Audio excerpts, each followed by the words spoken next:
Hoje eu estava conversando com uma pessoa que ele está com 62 anos. Ele me convidou para fazer uma visita com ele em um local. E aí a gente foi, ele até gentilmente falou, vamos almoçar comigo. Tá, paramos para almoçar. E falei com ele, rapaz, você está com quantos anos? Aí ele falou, 62. Eu falei, isso é desanimador. Assim, ele olhou para mim, né? Ele é muito também convite. Eu falei, isso é muito desanimador. Ele falou, mas por quê? Eu falei, eu pensei que você tinha mais. Não era brincadeira, não. Falei, porque eu tô chegando aos 60. Eu olhar para você e fazer um paralelo, aí eu desanimo de chegar aos 62. Aí ele, rapaz. Inclusive, aí ele me revela uma coisa. Ele falou, inclusive, eu faço terapia com a sua esposa. Ela já pediu para fazer uma bateria de exames. Pensa se eu fiz. Eu falei, pois é. E você está querendo cuidar de todos, mas não está cuidando de você. Tá? Então, é quando eu aprendo, a potencialização de futuro vai me dar o quê? Eu vou cuidar de mim. Aí Isso é logo eu estou me importante. amando. As pessoas falam, você tem que amar a si mesmo. Mas como eu posso amar a mim se eu tenho traumas que me rejeitam? Aí eu trabalho os traumas, trabalho a potencialização e também vou trabalhar o futuro. Aí eu vou entender os 3 ciclos da minha vida. De 0 a 25, aprender, dos 25 aos 56, 57, adquirir, e daí para frente, desfrutar até eu chegar no terceiro ventre. Aí você fala, cadê os dois, né? O que é o terceiro ventre? É a sepultura. Eu tenho o primeiro ventre na barriga da minha mãe, o segundo ventre é as minhas conexões sociais, aqui na sociedade, as convivências, é como eu interajo aqui nesse segundo ventre, para saber que eu estou indo para o terceiro ventre. Mas enquanto eu estiver aqui, eu preciso aprender a cuidar de mim, porque a responsabilidade aqui é minha. Do ventre é da minha mãe e do meu pai. Essa é minha. E lá na sepultura, vai ser da terra. Agora tem uma pergunta que me surgiu enquanto você falava, é sobre alguns paralelos que eu acho interessante fazer. Geralmente, quando as pessoas vão ser atendidas, né, por algum especialista de saúde mental, as pessoas chegam e falam, e falam, e falam. E o terapeuta lá ouve. E depois ele ensina a pessoa a lidar, né, com aquele problema, usando as ferramentas, tudo.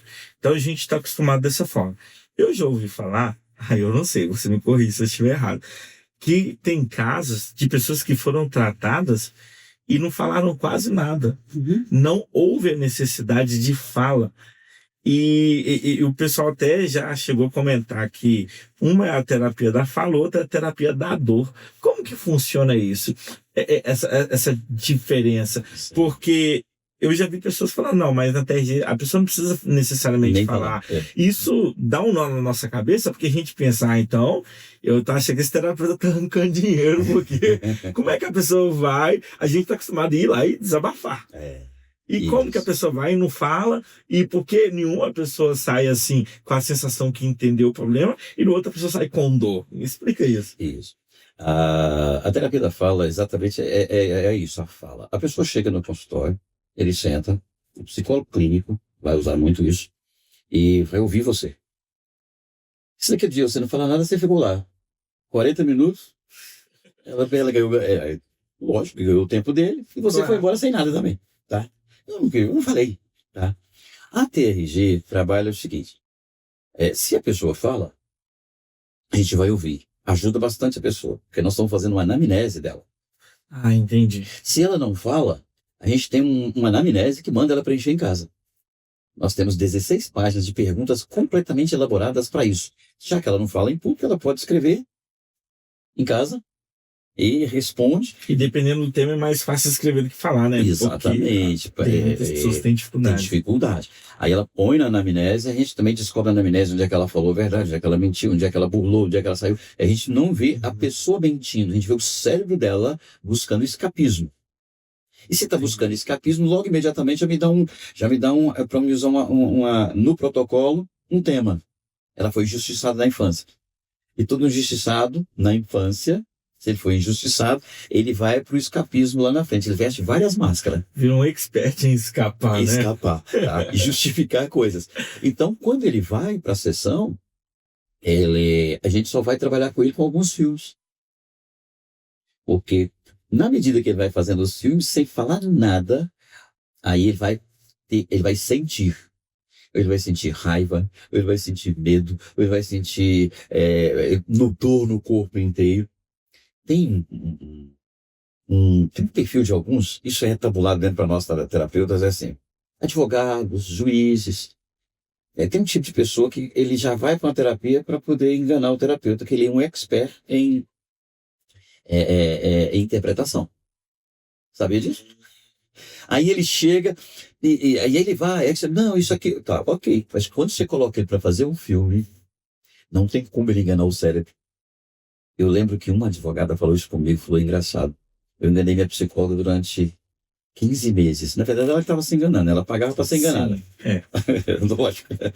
Aí ela só se sentia bem, né, em estar manipulando o sistema. Porque ela tinha um esconderijo grave ali no cérebro dela, que ela não queria tocar naquele assunto. Tá? Aí quando ela vai fazer a sessão, na primeira sessão ela entra em sofrimento. E ela ficou apavorada de ter jogado aquilo tudo para fora, vindo aquelas lembranças, falou, eu não estou entendendo mais nada. Eu falei, pois é aí que nós vamos chegar. Aí daí para frente também ela entendeu que era melhor ela escancarar do que não. Mas eu já tive um caso, por exemplo, que a pessoa, até a 13ª sessão, ele não falou nada. Uau! Aí, não sei se é por causa da profissão, né? Como ele era um político, o que ele queria esconder, eu não sei. Né? Ele acho que ele pensou que eu ia tocar na vida particular dele. Ele não falava nada, mas sofria muito.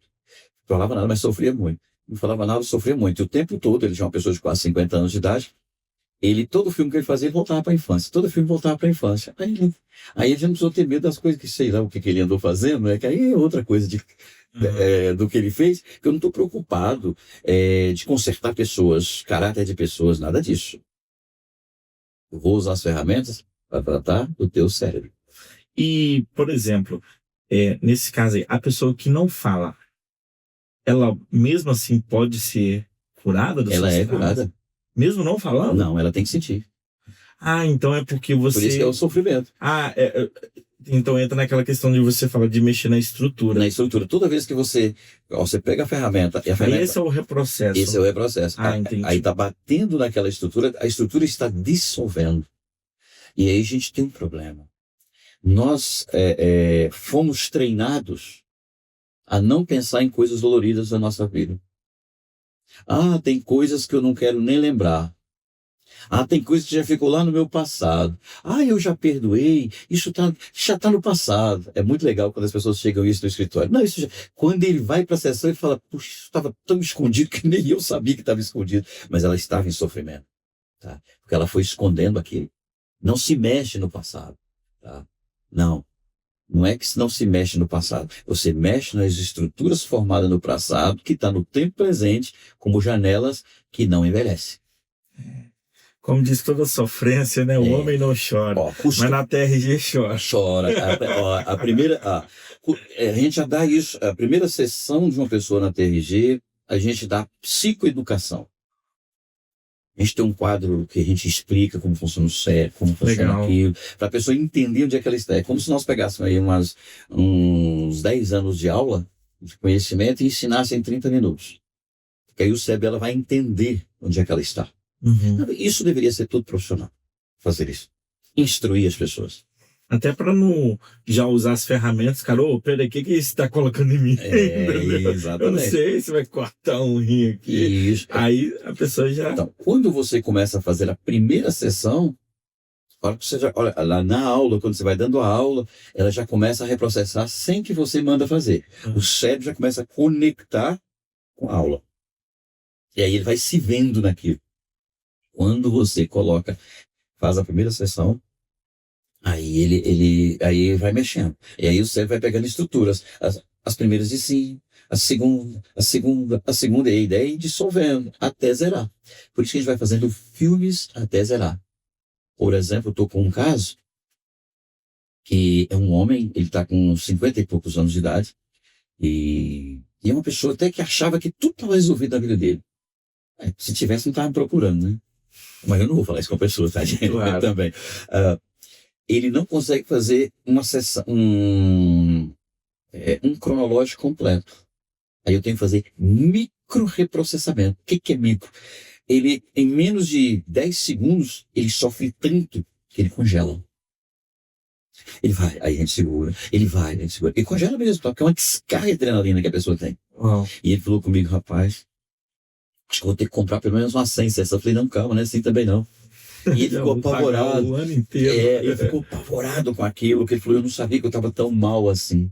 E tudo isso tem a ver comigo. É tanto que ele chegou nessa idade de hoje, tudo para ele ficou muito difícil. Porque ele tá, ele tem traumas, marcas de trauma, muito empilhamento, tá? Muito sofrimento. E aí é interessante, as vivências dele agora não tem nada a ver com as que ele está sofrendo. E você falou... As dele está tudo de 0 a 10 anos. E você falou traumas e marcas de traumas. Qual que é a diferença das duas? Traumas são aqueles, olha, vamos lá, o Matheus adquire um trauma na infância. Uhum. Sua mãe, naquele dia, levou você para uma escolinha e te deixou lá na escolinha, como todos os dias. Mas naquele dia o Matheus viu a mãe indo embora e internalizou que estava sendo abandonado. Você acabou de pegar um trauma de abandono. Tadinho, ó. É normal. Ou seja, a forma como a criança interpretou. Né? Aí agora minha mãe está indo embora, eu estou me sentindo abandonado. Agora eu acabei de pegar um trauma de abandono. O trauma de abandono agora chega lá na adolescência, nos seus negócios hoje, você tem você trabalhando mais o Vlad, colega de trabalho, e aí de repente o Vlad vira e fala assim, olha, eu resolvi abrir um negócio, não quero ser mais seu parceiro. Aí você já tem um trauma de abandono, um recipiente, aí você começa a sofrer com aquilo que o Vlad fez, e aí você está se sentindo de novo abandonado outra vez. Então eu tenho trauma de abandono, e agora eu tenho marcas de trauma de abandono. Ah, entendi. Eu tenho um recipiente. E esse recipiente, o Vlad foi, eu me senti assim, que eu fui abandonado de novo. A sua esposa resolveu levantar de manhã e ir fazer almoço lá na casa do pai dela, para os irmãos dela, e dela, você já começa a ficar tendo aquele sentimento que me abandonou de novo. Tá? Aí, de repente, seus filhos foi em outro lugar e você foi sentindo abandonado. Aí você marcou com uns 10 para ir no restaurante, um não foi, aí você se sente abandonado. Olha só, o tanto de marcas que você está colocando em cima de um trauma. Aí a gente vai lá na raiz, se combater o trauma de abandono, tá? Opa, destruímos o abandono, aí depois lá na frente, quando chega nessas cenas, ela vira aleatória. Aí você faz o martelinho de ouro, polimento. Exatamente. É por isso que muita gente às vezes fala assim, quando ele sofre muito, ele fala, rapaz, acho que eu vou ter que ficar aqui tratando o resto da vida. E quando a gente chega no momento que ele fala, a gente chega lá nos 20, 25, 30 anos, pessoas já mais velhas, ele fala, nossa, agora que vai ser problema. Porque ele vivenciou muitos problemas. Só que aqueles problemas vivenciados estavam em cima de uma base ruim. Só que a base nós já tratamos. Quando chega ali, ele falou, é engraçado. Isso aqui não está fazendo mais diferença nenhuma na minha vida. Porque ele foi tratado da base. Tá? Por isso que traumas e marcas de traumas. E nós vamos tendo empilhamento dentro da gente, e isso vai externando em forma de emoção ruim. Interessante. Pessoal, vocês estão vendo aí, né?